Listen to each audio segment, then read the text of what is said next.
Manang, pabili nga po. Ano yun? Mansanas po. Ilang kilo? 1/4, 1/2, o 3/4? 1/4, 1/2, 3/4? Ano po ba yun? Hindi mo ba alam ang hating bilang? Ating bilang? Di po eh.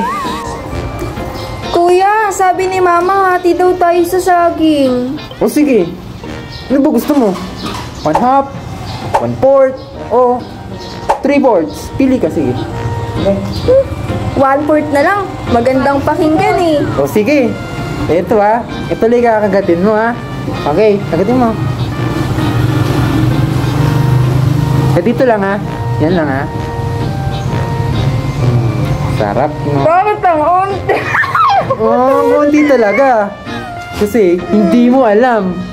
Kaya kung hindi mo alam ang hating bilang, panoorin mo ng buo itong video. Dahil dito malalaman kung ano ang hating bilang.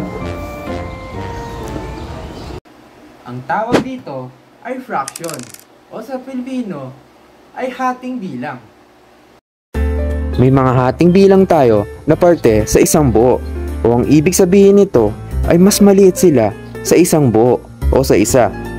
At ang mga fraction na maliit sa isa ay tinatawag nating proper fraction o sa Filipino ay kalahating bilang. Hinati pa kasi natin ang isang buo kaya nagkaroon ng bilang na 1/4, 1/2 at 3/4. At upang malaman natin kung ang isang numero ay isang hating bilang, may bar o horizontal lines sa pagitan ng ating number. Ano nga ba isulat bilang number ang mga bahagi ng isang bagay? Halimbawa, meron tayong isang parihaba o rectangle. Pwede natin itong hatiin sa dalawa. Ang rectangle na ito ay meron ng dalawang bahagi. Ito ang number sa ilalim ng bar. Sa hating bilang, ang number sa ilalim ng bar ay ang bilang kung ilang beses hinati ang isang bagay. Kapag namang gusto natin tukuyin ang isa sa dalawang bahagi, ilalagay lang natin ang number na tinutukoy natin sa ibabaw ng bar.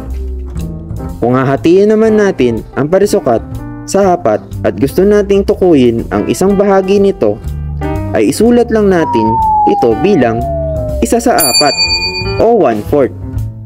Kung dalawa naman sa bahagi, ay isulat lang natin ito bilang dalawa sa apat o 2/4.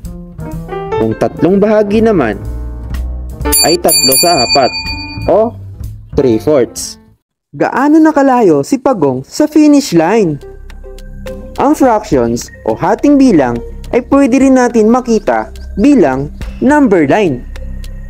Magsisimula ito sa 0 patungo sa 1. Pag hinati mo naman sa dalawa, ay 1/2. Kapag naman sa tatlo, ay 1/3. Kapag naman sa apat, ay 1/4. Sa lima naman, ay 1/5.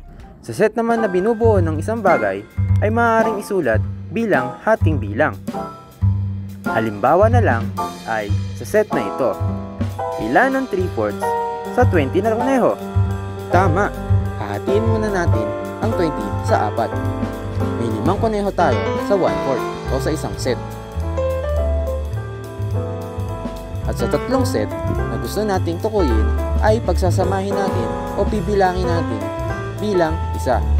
Sa loob ng 20 na kuneho, ilang bahagi ng kuneho ang nasa 3/4? Tama, sa loob ng 3/4 ay meron tayong 15 kuneho. At dyan nagtatapos ang ating lesson ngayong araw. Sana'y marami kayong natutunan. Hanggang sa muli!